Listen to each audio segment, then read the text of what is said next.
Hello again, it's another Agakala React, and today we're watching another Ottoman Empire documentary part 4, and it's an Ottoman expansion in Anatolia from Kings and Generals, and you can find the description in the description box all of the links to the original video, to the Kings and Generals channel, and the playlist that they made about the Ottoman history and battles playlist as well. So you can go in there and you can see everything there and go and watch some more stuff if you want to. So let's just jump into it and see.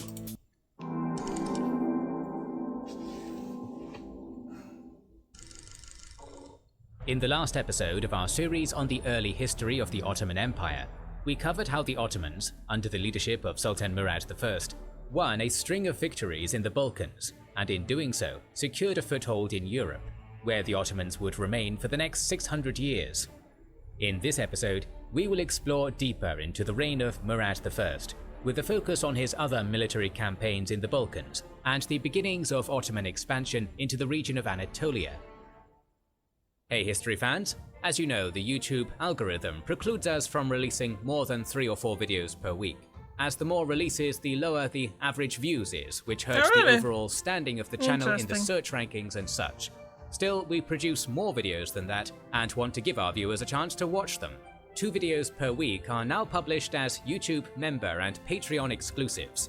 For just $5 a month, yes, 1 cup of coffee, you'll get access to almost 20 new videos.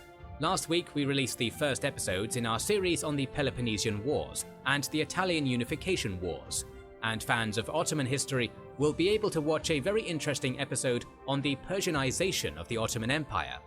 Click the link in the description or pinned comment and you will get exclusive videos, early access to all videos, learn our schedule, get access to our private Discord, watch our behind the scenes videos, and much more. Thank you for watching and your kind support. We wouldn't be able to do what we love without you. In the aftermath of the Battle of Maritsa, a sizable portion of the Balkans had fallen either under the direct control or vassalage of the Ottomans, as the armies of Murad I reigned supreme in the region. After the political treaties of 1372 and 1373, with his new Balkan vassals, Murad had successfully built a network of allies in the southeastern European peninsula, from which he could request levies for his ever-growing military.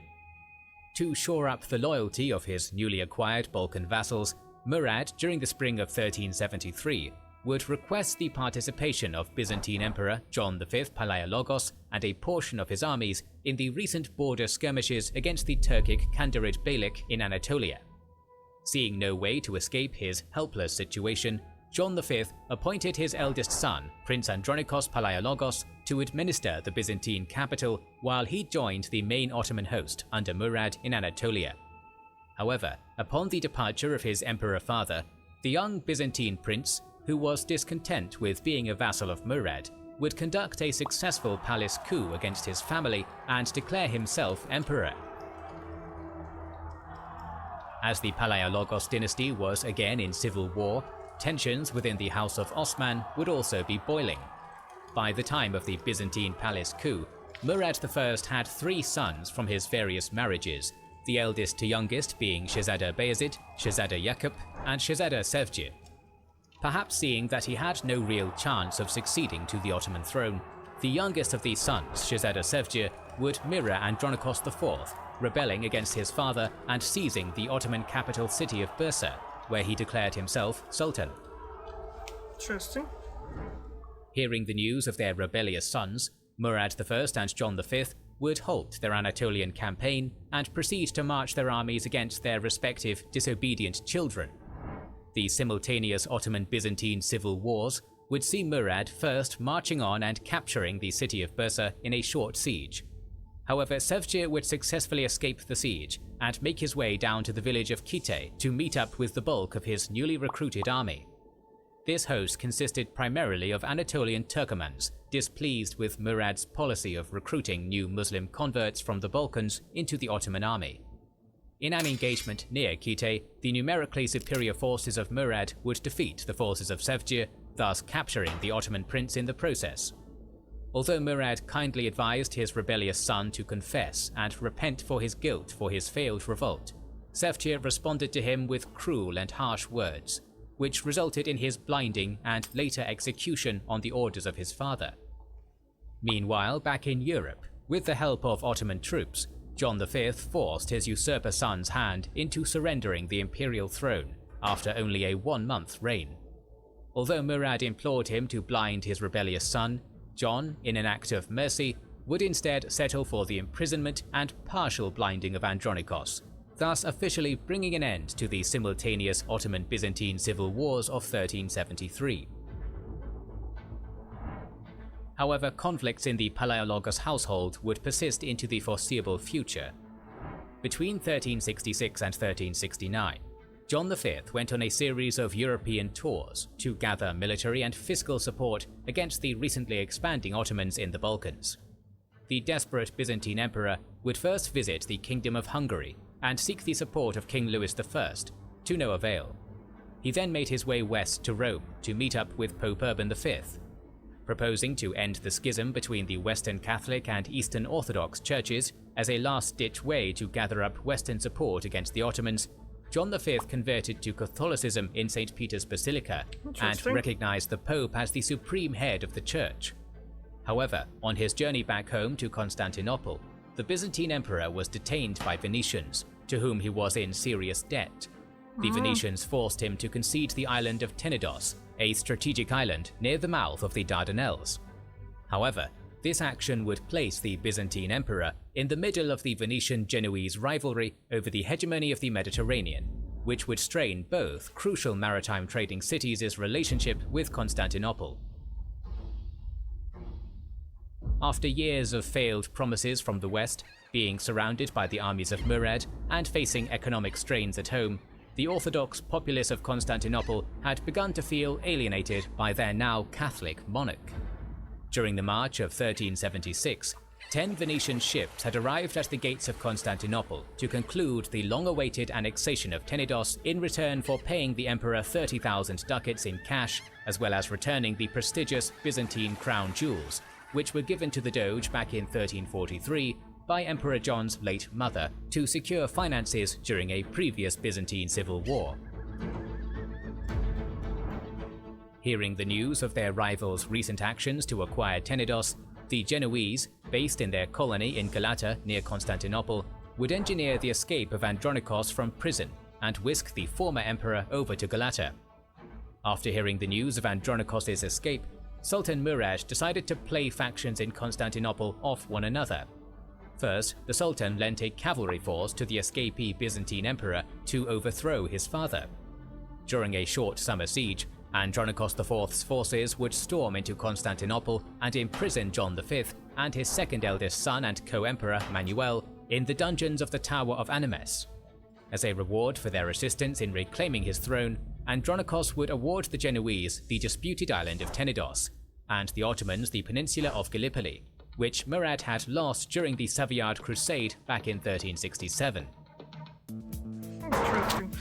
That's a lot of how to say it? A lot of changing hands on the land and stuff like that. And then this guy just like converts to Catholicism to just kind of get them, I guess, money and army from the Rome, is it? And then they're just giving this land to this people, this land to that people. And anyway, it goes kind of. That's between 1966 and 1366 and 1390 something. So that's 30 years of kind of like trying to figure out what is going on. So, long time for doing stuff like that. So yeah, so I'm not entirely sure what to say about it yet, because I'm kind of seeing where is that going. Because obviously now this one guy escaped, the other one it's being captured, and let's see. With war with Venice looming over him, the issue of Tenedos, and facing supply issues in the capital, the reigns of Andronikos IV and his son, and newly crowned co-emperor John VII, were a time of crisis for the Byzantine Empire. By the end of 1376, an alliance of Venetian warships and pro-John V Byzantine forces would successfully capture the island of Tenedos in a straightforward military operation before making an ambitious naval attack on Constantinople the following summer. Although unsuccessful, the attack on the capital worsened Andronikos' hold on power within the city, as Constantinople faced a major food shortage. Events in the capital would only get worse for the Byzantine Emperor, as in the summer of 1379, John V and his son Manuel II had successfully escaped their captivity in the capital and made their way to the court of Murad as a last resort to regain their prominence. The Sultan of the Ottomans would once again take on the role of kingmaker, deciding to help John V. The latter offered him a larger yearly tribute, in addition to the last remaining Byzantine possession in Anatolia, the town of Philadelphia. Accepting the desperate John's most generous offer, Murad would supply the exiled emperor with an army. By the end of the summer, the forces of John V and Manuel II would storm into Constantinople after a short standoff with the city's garrison. However, before the fall of the city, Andronikos IV and his household escaped to Genoese Galata. There, the deposed emperor would continue to press his claim for the throne until a political agreement was settled between the two Byzantine factions in 1381, granting Andronikos IV and his son John VII jurisdiction over the town of Salembria near the imperial capital. In the following years, Venice and Genoa would also agree to depopulate the island of Tenedos and destroy its fortifications, thus effectively creating a neutral zone. In the grand scheme of things, this latest round of Byzantine civil wars would benefit the young Ottoman state. It had squeezed major concessions from Constantinople in the form of the Gallipoli Peninsula, which would give Murad I the opportunity to once again move his armies freely between Asia and Europe. As the wars in Europe settled for the time being, Murad would turn his gaze to Anatolia and its complex domestic scene.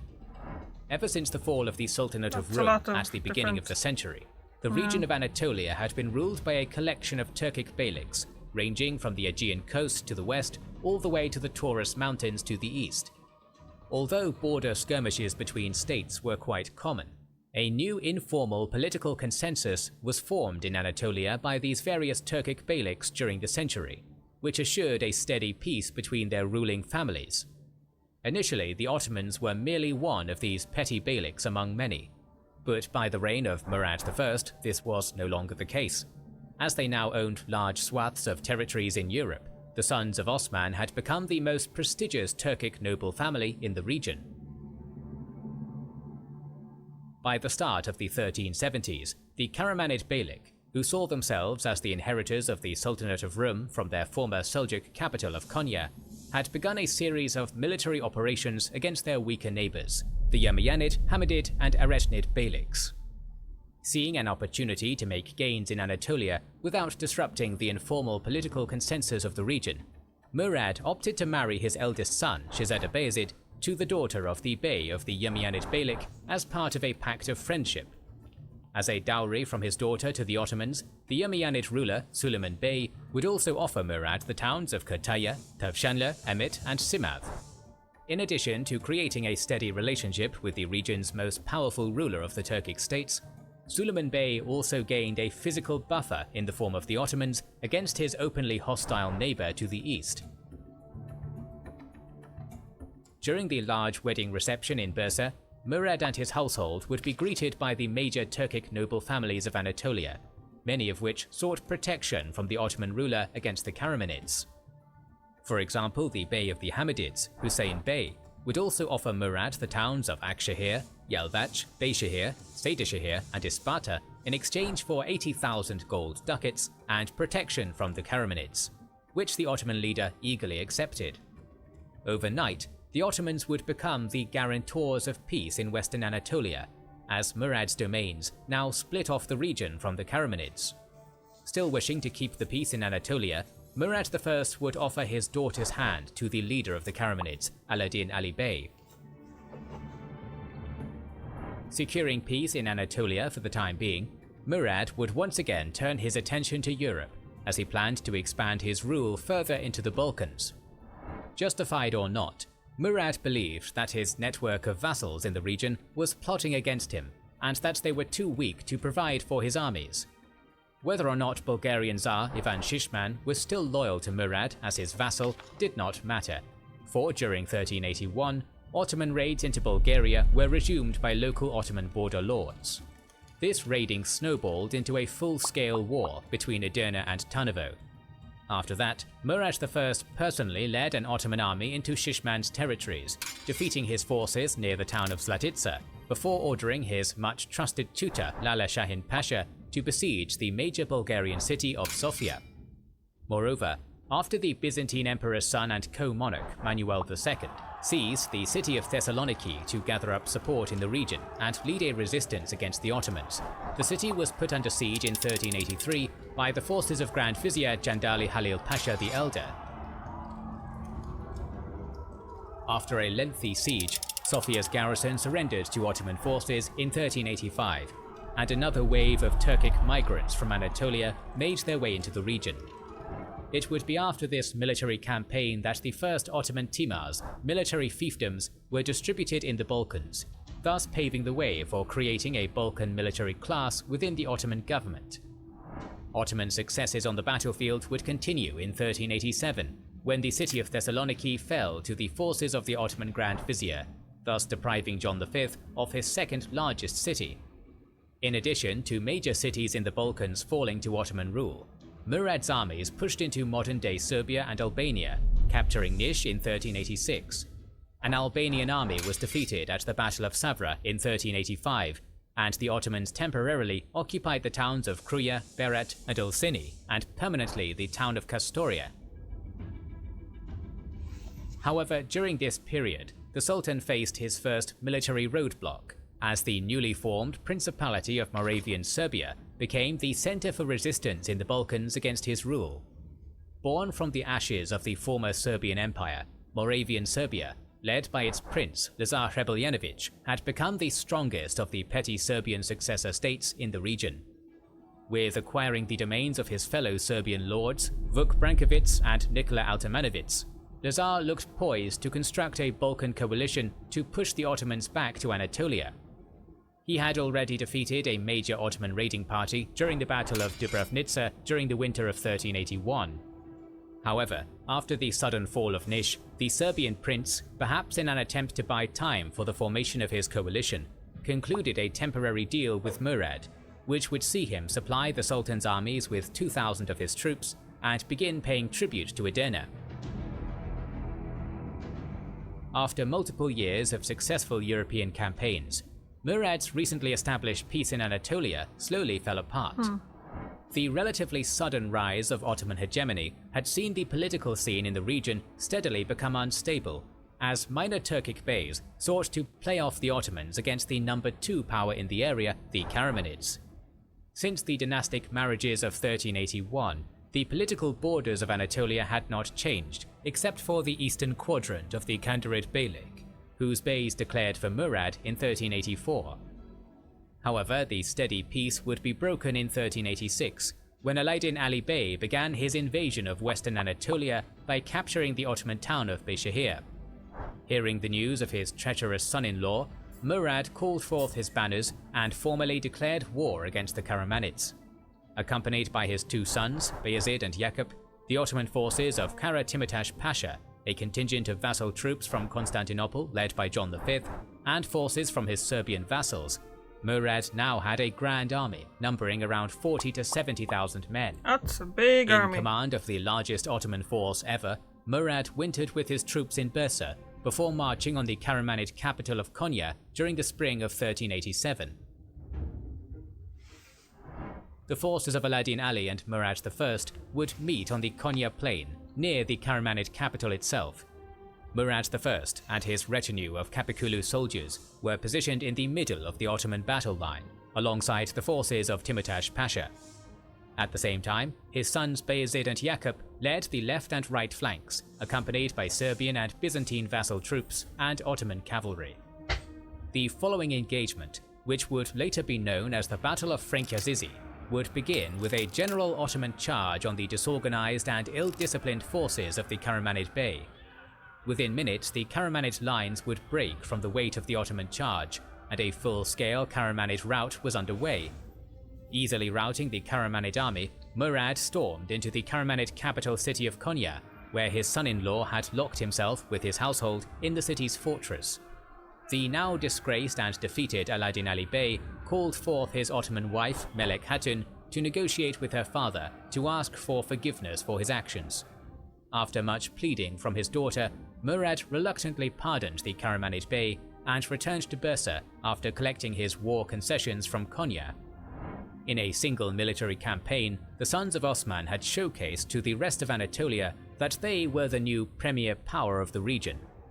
Murad's victory at Frankasisi would also display Ottoman superiority in battle tactics, based on heavy infantry in tight formations, compared to the classical Turkoman tactics of disorganized Ghazi infantry and cavalry employed by the Turkic beyliks of the region.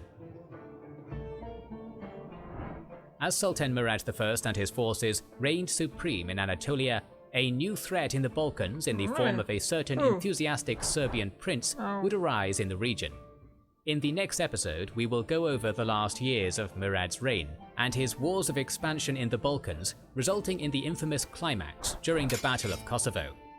We'll talk more about early Ottoman history in future videos, so make sure to subscribe and press the bell button to see the next video in the series. Please consider liking, commenting and sharing, it helps us immensely. Our videos would be impossible to produce without our kind patrons. Okay, so another interesting one, and it's kind of interesting. I was looking at the map and it's just going like all direction, not always like in straight line, like kind of like going like around, but it's just like stripes, kind of like going underneath, and then so there would be like land somewhere here, somewhere there, the city over there, like totally not connected with the with the actual Ottoman Empire. It's interesting. Always part of the door. So, I see you tomorrow with a new video, and in 2 weeks with another Ottoman Empire video reaction. So, thank you very much for watching, and I see you tomorrow. Bye!